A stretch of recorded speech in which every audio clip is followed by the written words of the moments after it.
Começar deixando os créditos aqui pro canal do Bitoru das Antigas. Então vai lá, já se inscreve no canal dele, já curte lá, deixa um comentário. O vídeo dele é um canal pequeno, mas o vídeo parece que ficou muito da hora. Vamos dar uma olhadinha aqui? Sabe aquelas fases que te faziam desligar o videogame, respirar fundo e ainda assim voltar pra sofrer mais? Pois é, rapaz. Nos anos 80 e 90, os jogos não tinham tutorial, nem checkpoint a cada 5 segundos. Imagina Nossa, isso aí fazia uma diferença grande no modo demais. fácil. Era você, o controle e a raiva. E o pior que a gente gostava, né? Cada derrota era um aprendizado, cada game over era um convite pra tentar de novo. Bora revisitar essas fases mais cruéis, injustas e lendárias da história dos videogames retrô. Aquelas que te deixavam cicatrizes na alma e calo nos dedos. Se você sobreviveu e recorda de alguma fase do capeta dessa, pega o café e vem comigo, porque esse vídeo vai te fazer lembrar porque antigamente zerar um jogo era um ato de honra. Bora começar leve, mas mesmo assim não quer dizer que não foi difícil, viu? Primeira, a fase da lava e o tapete de Aladdin. Super Nintendo 1993. Essa fase, conhecida como Escape from the Cave of Wonders. Cara, eu cheguei a jogar Aladdin, mas eu joguei umas 2, 3 fases só do Aladdin. E eu não cheguei nessa fase aqui, ó. Aparece depois que o Abu mete a mão na joia proibida dentro da Caverna das Maravilhas. E o lugar simplesmente explode em caos. O cenário que antes era dourado e mágico vira um inferno de lava. Pedras caindo e corredores em colapso, enquanto o tapete mágico surge para tentar salvar tua pele. O jogo te coloca sobre o tapete voador e a tela começa a se mover automaticamente. E a partir daí é reflexo puro, a lava sobe, o chão desaba e tudo se move em uma velocidade absurda. O tapete voa em zigue-zague, por entre paredes de magma, colunas se erguem do nada e cada movimento errado é um game over instantâneo. Pra piorar, o Super Nintendo não perdoava, não existia checkpoint nessa sequência final. Errou, volta tudo do começo. E era muito tenso, rapaz. Pense, muita gente lembra até hoje da música frenética dessa fase, com aquele ritmo que mistura desespero e heroísmo. Cara, e esse negócio do checkpoint aí faz muita diferença, velho. Você não poder salvar o jogo igual hoje é muito fácil. Play 1 já veio o memory card, né? Já ajudava muito já. Mas essa época aqui, cara, você não conseguia salvar o jogo. Então era muito complicado. Você voltava lá no início da fase, independentemente de onde você perdesse. E às vezes nem era da fase, às vezes tinha mais de uma fase que você voltava, dependendo do jogo. Mas era bom quando você passava, rapaz. Era um grito de vitória. Bora pra próxima. Fase do carrinho de mineração. Donkey Kong. Nossa, esse jogo aqui também foi muito bom, velho. Donkey Kong, puta. Todos os jogos do Donkey Kong eram muito bons, mano. E essa fase aqui realmente era muito Country Super Nintendo 1994. Se tu perguntar pra qualquer pessoa que jogou Donkey Kong Country lá nos anos 90, qual era a fase mais fazia o coração sair pela boca, 99% das pessoas vai responder sem pensar duas vezes. A do carrinho de mineração. Essa fase lazarenta era o ponto onde a inocência morria e nascia o reflexo de um ninja. Minecart Carnage. Logo de cara, o jogo te joga dentro de uma mina escura, iluminada só pelas tochas e pela luz amarela de fundo. Tu sobe no carrinho e pensa, ah, isso vai ser divertido, né não? Só que não, rapaz, é aqui que começa o pesadelo. O carrinho sai disparado nos trilhos e o jogador percebe rapidinho que a física daqui é cruel. O pulo do carrinho não é como um salto normal, é pesado, truncado e precisa ser calculado no frame exato. Um segundo de atraso e tu já despenca no abismo. A Rare fez questão de brincar com o jogador. É uma sequência de reflexos e memória muscular. Tu erra, morre. Decora o ponto e tenta de novo. E adivinha? Morre. O ritmo é tão frenético que chega numa hora que tu nem pisca mais, mano. E o mais curioso é que, tecnicamente, essa fase nem é a mais longa do jogo. Mas a tensão que ela gera é absurda, mano. Cada novo buraco no trilho parece... E isso aí é verdade. Ela não é a mais longa, mas você não tem um segundo de sossego nela.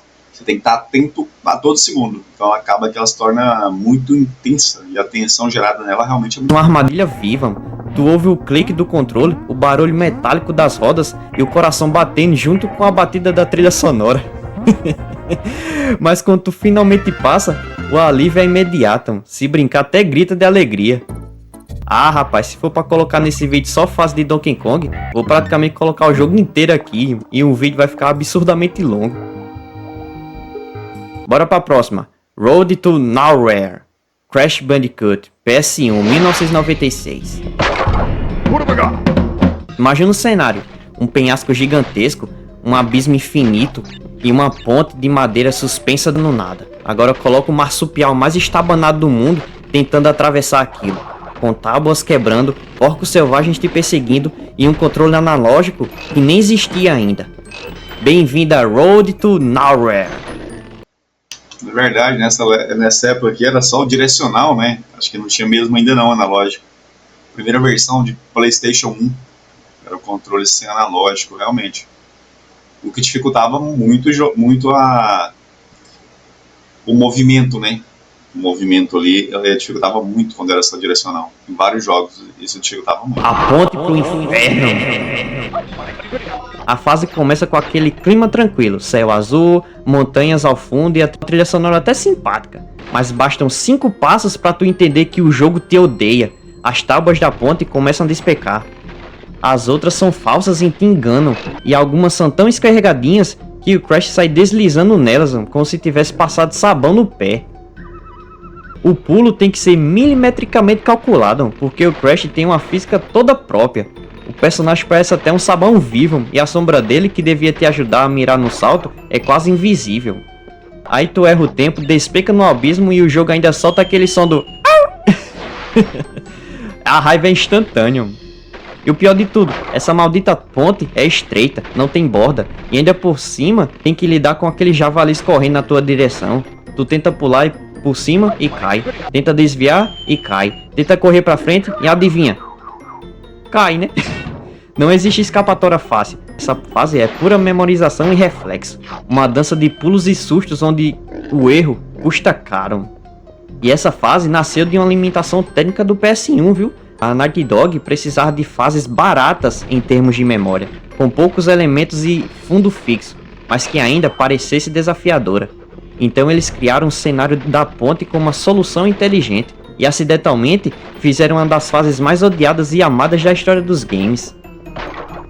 E tem mais, viu? O salto sobre as tartarugas era uma das únicas maneiras de atravessar algumas partes impossíveis. Sim, rapaz, tu tinha que usar as pobres tartarugas como trampolins para alcançar o outro lado. E claro, tem a cereja do bolo, né? Os bugs. Muita gente descobriu que podia andar pelo cabo lateral da ponte, algo que parecia um glitch, mas virou praticamente uma tática oficial de sobrevivência. Se tu fizesse isso, dava para atravessar a fase quase que inteira sem cair. Mas o Crash escorregava o tempo todo, e o controle digital do PS1 deixava tudo ainda mais tenso. Tá, eu prometi pra mim mesmo que não ia repetir fase do mesmo jogo aqui, mas Crash merece ser mencionado de novo, né não? Sleeper Climb.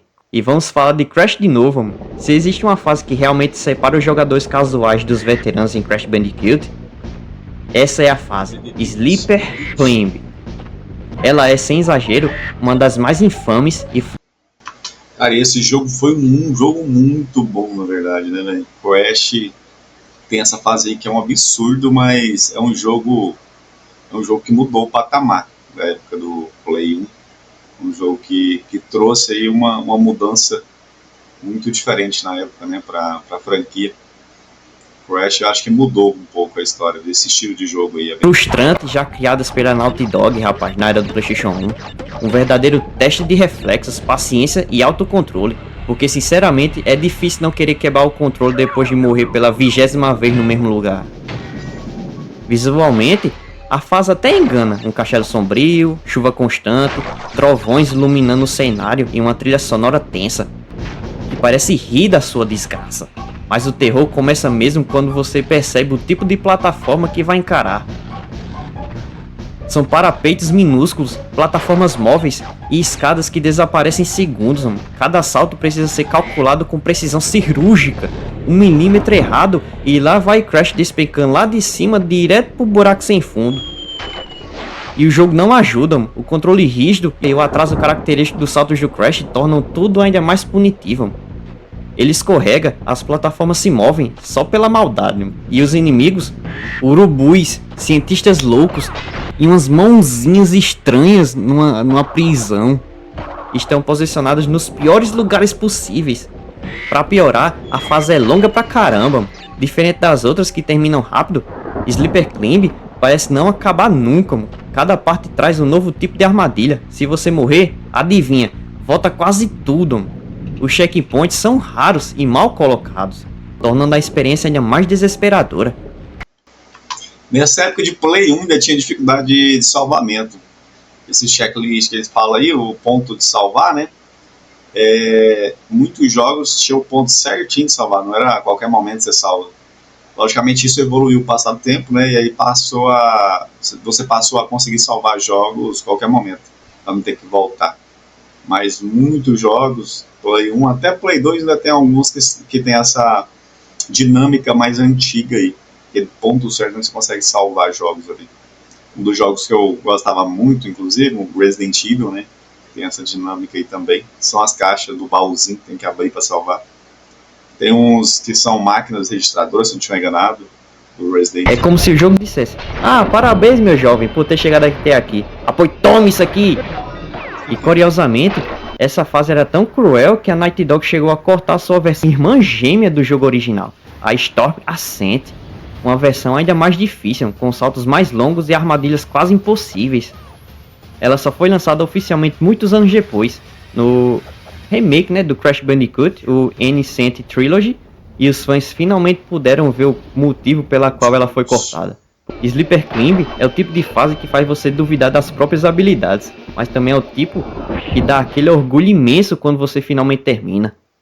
Ela representa o auge da filosofia, fácil de entender, mas difícil de dominar. Enfim, né, bora pro pesadelo em pessoa, ou em fase, né? Turbo Tunnel, de Battletoads, Nintendinho, Battletoads é considerado um dos jogos mais difíceis de todos os tempos. Battletoads 91. O jogo começa até divertido, né? Tu tá ali, descendo a porrada nos inimigos com aquele humor cartunesco, né? Golpes exagerados, música frenética, tudo parece equilibrado. Mas aí tu chega nela, filho. A famigerada Turbo Tunnel.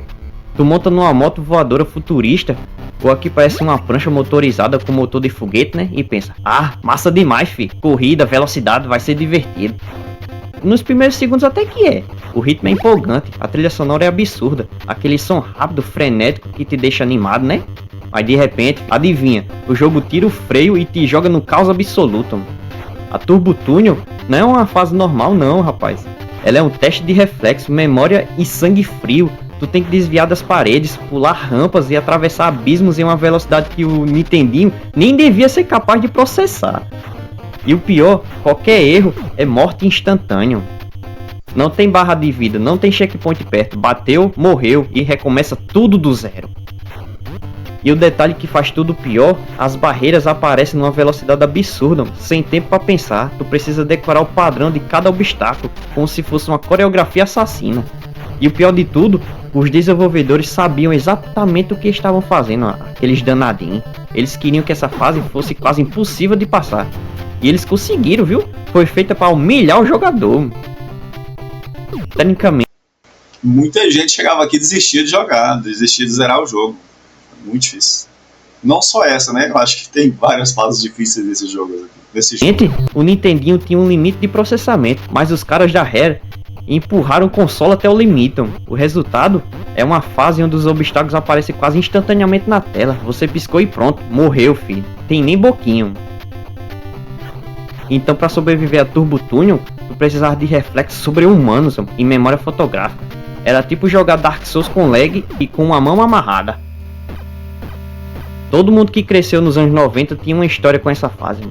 Gente que chegou nela e nunca mais jogou Battletoads. Gente que jurava que o cartucho estava com defeito. Gente que jogava de dois e brigava com um amigo porque um errava o salto e os dois morriam juntos. Sim, o modo cooperativo era ainda pior. Se um jogador batia, os dois voltavam pro início. A destruição de amizade começou aqui, viu? A Turbo Tunnel virou sinônimo de fase impossível. Ela foi mencionada em documentários e tudo, vídeos de YouTube e até usada como meme entre desenvolvedores. Ela representa o auge da era 8 bits, aquela filosofia que o jogo tinha que te vencer antes de tu vencer ele, mano. Cara, será que vocês nunca pensaram em fazer um remake de Battletoads? Um remake de Battletoads, acho que ia fazer um sucesso danado hoje. Um duelo entre jogador e máquina, sem tutorial, sem modo fácil e sem piedade.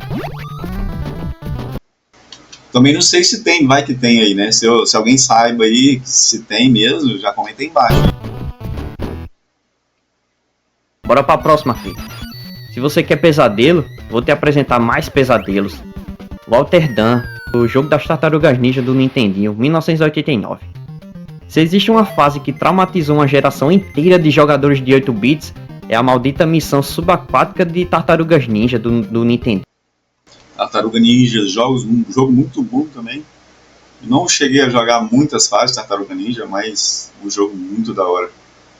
Eu acho que na época que eu jogava, eu tinha a opção de Tartaruga ou Power Ranger. Power Ranger estava mais em alta, eu preferia jogar Power Ranger. Mas Tartaruga Ninja... A famigerada Walter Dan. Essa parte do jogo é lembrada como um misto de ódio, respeito e pura frustração, porque ela fez até os mais pacientes jogar o controle longe. A missão parece simples no papel, né? Você precisa nadar pelos esgotos e desativar bombas subaquáticas antes que o cronômetro chegasse a zero. Mas na prática, era um inferno pixelado. O jogador controlava uma das tartarugas, nadando em meio a armadilhas elétricas, correntes que te puxam pro lado, espinhos instantâneos letais e hitbox quase completamente que injustas. O maior problema é o controle era travado e impreciso, e qualquer erro te jogava direto nas armadilhas elétricas que drenavam a vida em segundos. Pior ainda, a barra de oxigênio te deixava sob pressão e constante, porque se demorasse demais, a tartaruga simplesmente morria afogada. E para piorar, o jogo não te dava nenhuma indicação clara de onde estavam todas as bombas. Ou seja, você tinha que explorar as cegas, perdendo tempo e vida. Isso transformava a missão no verdadeiro teste de resistência mental. E muita gente que jogou Tartaruga Ninja na infância nunca passou dessa fase. Ela virou uma espécie de rito de passagem gamer, né? Um marco de quando os jogos não queriam te entreter, mas te humilhar e ensinar a sofrer. Hoje, Walter Dan é lembrada como uma das fases mais cruéis da história dos videogames e, ironicamente, uma das mais icônicas. Ele é a definição perfeita do que era jogar nos anos 80. Gráfico simples, trilha sonora tensa e uma dificuldade que parecia rir da tua cara enquanto você tentava não quebrar o controle. No fim das contas, essas fases absurdamente difíceis fizeram parte da nossa formação gamer. Elas ensinaram paciência, persistência e como controlar a fúria para não tacar o controle. Hoje em dia não tem mais isso, né, cara? Os jogos hoje você praticamente não morre, né? Não perde, não passa essa raiva que a gente passava nos anos 90, não. Mudou muito o jeito de jogar. Na parede, basicamente você virava um Kratos que tinha que controlar a raiva, mas também mostrava um lado mágico daquela época, quando cada vitória era suada, merecida, e a sensação de ver aquela tela stage clear valia ouro, essa sensação. Me diz aí, qual dessas fases você já jurou nunca mais jogar na vida, mas acabou voltando mesmo assim? Sabe aquelas... Pô, da hora demais! Comenta aí embaixo qual desses jogos aí você já jogou e qual dessas fases você sofreu, te fez passar raiva. Já segue o canal aí, já se inscreve no canal, já me segue nas redes sociais, dá like aí também. Vamos trazer mais vídeos como esses aí, informativo, fazer um reactzinho sobre esses vídeos de gamer, futebol e também humor. Valeu!